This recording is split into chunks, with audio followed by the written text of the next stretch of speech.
So yeah, with the market news there, let's go ahead and get into a bit of a rest, a bit of a pause, and talk about some of the local real estate news and community news. Let me pull up what I've got here. Let's see.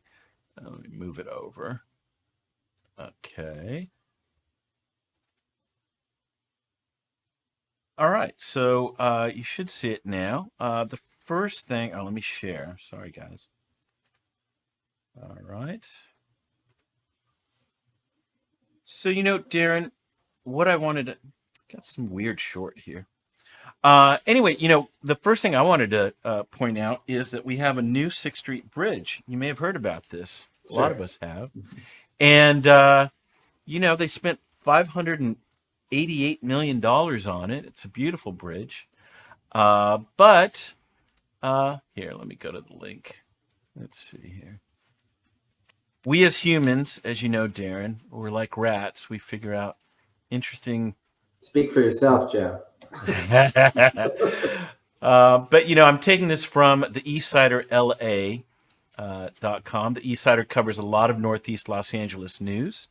We've got a great relationship with them there. I ask you to please support them. Please read their content. But they're talking about what is LA's newest weekend hotspot. It's the 6th Street Bridge. So the publisher Jesus writes, thousands came out last weekend for the grand opening of the 6th Street Viaduct, but the crowd and cars have kept coming to check out the new bridge linking Boyle Heights and downtown LA. Last night, traffic on the 3,500-foot long span was at a standstill. People got out of their cars to walk around and take selfies, said one person who found the bridge blocked. Get back in your vehicle and get off of the bridge, someone ordered from a police helicopter. Wow. Said one Twitter user, we tried to cruise through the new 6th Street Bridge, but cops closed it for the cars. Pedestrians only. Couldn't even find nearby parking. So besides the cruising across the bridge, some visitors have even spotted walking and skating atop the concrete arches that line both sides of the structure. Traffic has also been halted as drivers have been doing donuts in the roadway. So wow. Pretty amazing. Let me see Well, if I can. I agree with the analogy of rats. I mean, that's appropriate. Here, let me see if I can play some of this beautiful video.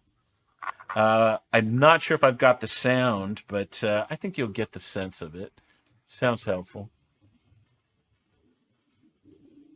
Oh, that's the helicopter telling everybody to get off the bridge. That's not exciting. Here, let me stop sharing. I'm gonna come back in because really the system audio is perfect for this. Let me make sure. Okay. Here's another one. Oh, here's a. You hear that?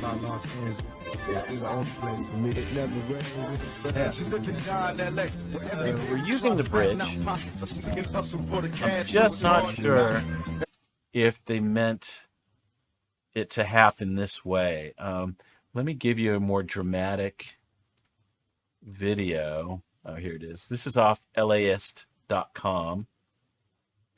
I think it's here. With the Fast and Furious movie franchise, look how beautiful that bridge is. Mm-hmm. It's awesome. But what do? We want to be fast and furious. So here, let's check this out. Oh! Oh my gosh! So check this out. So then okay, there's the damage. So he kind of quietly, I don't know if it'll show it here. It doesn't. But there's another video where he just quietly gets out, puts on the top of his hoodie, and walks away quietly. I think he did turn himself in later. But yeah, pretty embarrassing to trash your $40,000 car. So yeah, guys, please visit it. But yeah, don't race on it. Don't jump on the arches and skateboard on it. It's a beautiful addition to the city. But People are blaming already the architects for not designing it correctly. I guess there was an original design that people went back and forth on of allowing people to go over the arches, but having handrails and actually making it a pedestrian thoroughfare. The Got arches. it. So we'll see. Let's see here. Gosh, I got to fix this cord. The other thing I wanted to bring up was some restaurant news. So, Darren, I don't know if you went to the Bright Spot. Did we ever meet there? Every now and then we'd go. I think. Sure. I used to go to the Bright Spot. I hear it's closing. Yes. Again, it's closed. So, Yeah. wonderfully old-fashioned vintage spot. They're gone. That's What else? disappointing. The Bright Spot has been there for, I believe, 60 years, Oh my is gosh. What my was it? guess. It's been What there was it? since I was a kid in the neighborhood. Yeah. Bright Back Spot in in the Echo Park 70s. closed its doors less than a year after new owner took over.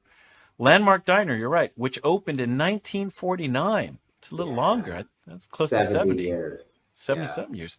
Has undergone several ownership changes in recent years. Silver Lake businesswoman Dana Hollister owned it for 14 before selling it to 2018 to a new ownership group, which in turn sold it to the Lancers Group. So hopefully it comes back. Oh, no, I think something different's going in there. I think Okay. they're Yeah, I didn't not hear the selling. news about what's going to be there, but Yeah. yeah. The other thing, Silver Lake's window or the window is now offering breakfast. This is not too. This is a quick walk for me, so I can shave off the calories as I walk and return home. But great burgers, great like veggie, grain, healthy bowl. If you need to go there, great shakes, and now they've got breakfast. So check that out. That's around Sunset Junction. The other thing was, oh, yeah, we talked about this, but I don't think we brought it up in a stream. So Glassell Park has a new restaurant. It's called Dunsmore, Hmm. and I believe it's on what Eagle Rock Boulevard. Yep. And yeah, there were protests there against gentrification. The words "gentrification is genocide" were spray painted on the windows of the establishment, where protesters later gathered with concerns over the restaurant's pricing and impact on the neighborhood. So unfortunate. It's evolution taking place. We'll see. Yeah, I Hopefully, mean, they. it's as far as I know, it's in a restored building that sat vacant for 30 plus, maybe 20 years, but it's been vacant for Right, a long time. right, and they're certainly employing people to work there, so Sure, they that's are. that's good to hear. Absolutely. But yeah, good luck to the Dunsmore. And then what was the other thing I wanted to point out? I think that was Lincoln Heights Benny Boy. So we're not always talking about Lincoln Heights, but Benny Boy Ciders was written up in LA Taco last week. The cidery is the first brewery in Los Angeles to make a Manzana Rustica cider, which is a dry cider that dates back to the year 1000 in Spain's autonomous Basque region. The owners said that Lincoln Heights was the perfect neighborhood for its community-based lifestyle. Ah, those are good words against anti-gentrification. Good words there. Okay. Yeah. Look, our city, yeah, it's expensive to be here, is the bottom line. Yeah, yeah. Bottom line. So that's the restaurant beat for us. Again, out of the eastsiderla.com. And then what else? Oh, and I drove by this. This is not far from where you used to grow up, Darren, on Benton Way and Sunset. But there is a new Indian place called Pija Palace, Oh, and it's a weird little hybrid of sports bar, Indian flavored cuisine, sports. It's. I want to go there and check it out. Maybe we should go check it out sometime. But this talks about it. This is from LAist.com. How Pija Palace could change Indian food in LA. So they have things like, look at that, Indian pizza, so it's a fusion. It's good. I mean, that's fusion. some fusion food. That I love fusion food. That is the word. Green chutney pija, topped with a house cheese and spice blend featuring fenugreek leaves, parmesan, chili flakes, and oregano. Uh, We Smart. we don't So we don't have the Indian dining scene that New York and San Francisco have, so I'm just going to build it myself. These are the words from a year-old pinned tweet by Avish Naran, the creator of Pija Palace, a Silver Lake spot that calls itself a sports bar that serves the best Indian American food you will find in Los Angeles. Not everyone wants to hear that the Indian dining scene in LA isn't great as it stands. Fewer still want to hear the message compared to other cities. Los Angeles is Los Angeles, and most Angelinos will quickly remind you that it's not trying to be any other city than itself. But for a city known for fostering ethnic enclaves and supporting communities who serve in restaurants the same ingredients and flavor profiles they'd eat at home, Indian food remains a sore spot for many. So it goes on here, but definitely looked very busy, had some great TVs in there, and as you said, Darren, some great fusion food, Indian and otherwise. So yeah, we've got to check it out. Looks really good. Yeah, I'm trying to figure out which corner it's on there. Is it one You of know the what? strip It's malls? yeah, it is, but it's where the hotel is, It's in the hotel. or motel, Right. motel rather. Right. Yeah, Got it. Where the foot was. Yes. exactly. Good foot, bad foot. Exactly. All right, so check that out, guys. And then what was something else here? Giant development near Echo Park for sale. Did you hear about this? This was interesting because I know we've talked about it a couple times. So this is on Sunset, more towards downtown, at, let's say, the outskirts of what is Echo Park, going into Chinatown. But as soon as they've got it set up, they want to sell it. Giant development site near Echo Park for sale. The latest, let's see here. So the developers behind a giant mixed-use project at the edge of Echo Park have listed the property for sale after securing city council approval for hundreds of new residences and a 49-story skyscraper.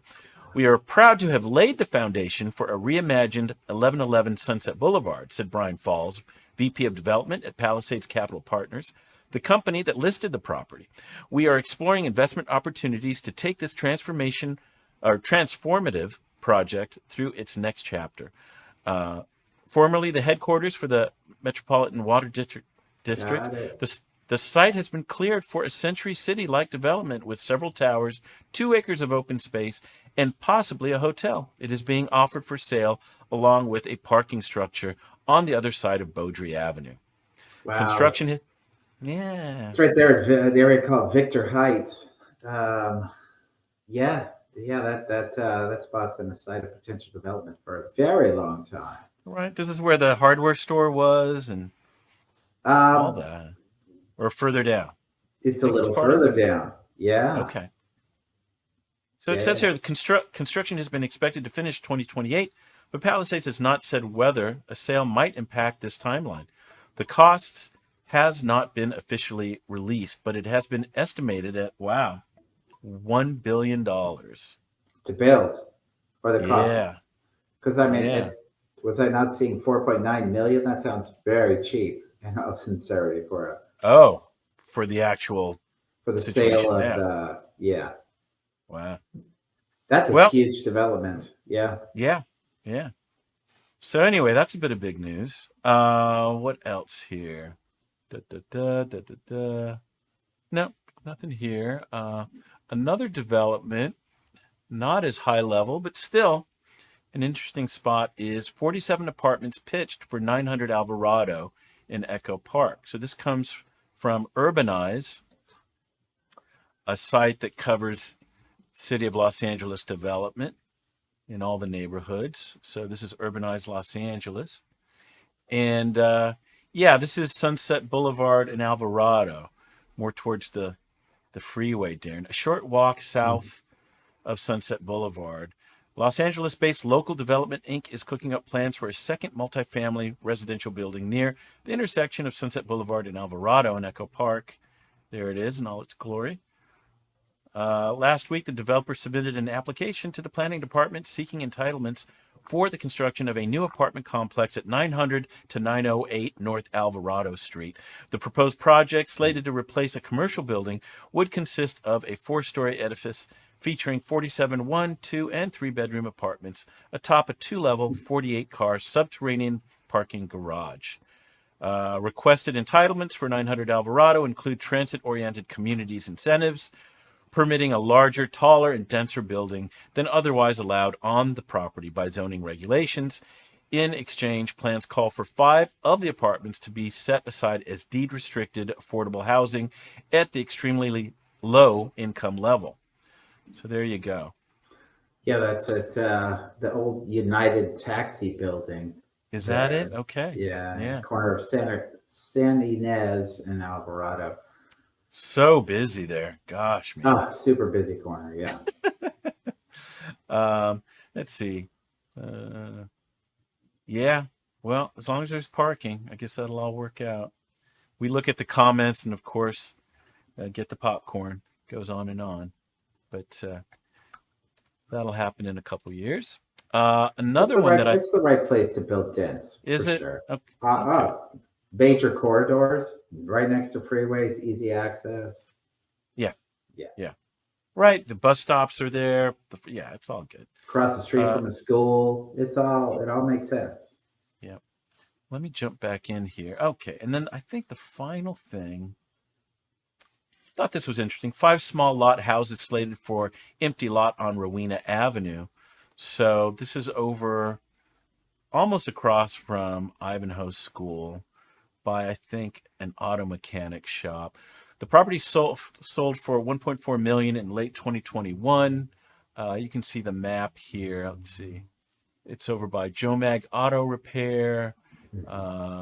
And I believe Edendale Grill is one off from there. So it's on that side. The proposed project slated for 0.18 acre parcel located at 2772 Rowena Avenue calls for the construction of 5 single-family dwellings via the small lot subdivision ordinance. Each would feature 3 bedrooms above a 2-car garage at ground level. Local architect Tracy A. Stone is designing the development named the Rowena Residences, which would stand 3 stories in height and feature rooftop decks. Architectural plans show exterior finishes, including stucco and fiber cement panels. That's interesting. 5 units on 7,800 square feet, which is 0.18 acre. Yeah, not much landscaping there. No, that's for sure. And then finally, we've talked about Quentin Tarantino buying the Vista Theater, which was, I think, a brilliant move on his part. Maybe he knew something that we didn't, because from the eastsiderla.com, big new neighbor for Vista Theater. So there's the Vista Theater right there, but the rest of that block is going to get developed into apartment buildings. So plans have finally been unveiled for a mixed-use development that will border the historic Vista Theater on 2 sides. El Parador at Hollywood Boulevard and Hillhurst Avenue would rise 6 stories, dwarfing the 2-story theater next door. The Spanish-style building would include 29 residential units, 2 ground floor restaurants, and roof decks. Here, let's see if we get a picture of this thing. No, it's just the Google map. I saw a rendering of it. It really took over. But sure. The developer, Brad Conroy, founder and president of Conroy Real Estate, is seeking to build a taller and denser project than would typically be allowed in return for reserving 3 units for low-income tenants. The Parador would be constructed across Hillhurst from the 202-unit Eleanor Apartments, I think they're just starting to lease, which are now nearly completed and are open for leasing. The Vista, which has been closed since the pandemic began, is getting a makeover under the ownership of Quentin Tarantino. The filmmaker is rehabbing the movie house and plans to open a cafe and arcade. So, yeah, I don't know where here. Let's see if there's one picture here from the planning side. So that's what it's going to look like. See that? Yep. Yeah. So, wow, another busy corner. Yeah. But high density, and I believe Hillhurst allows that, as much as the neighbors might not like it. Sure. Yeah, there you go. All right, so that is it on the Hyperlocal news tip. Again, taken from the Eastsider, and LAist.com and Urbanize. So check that out.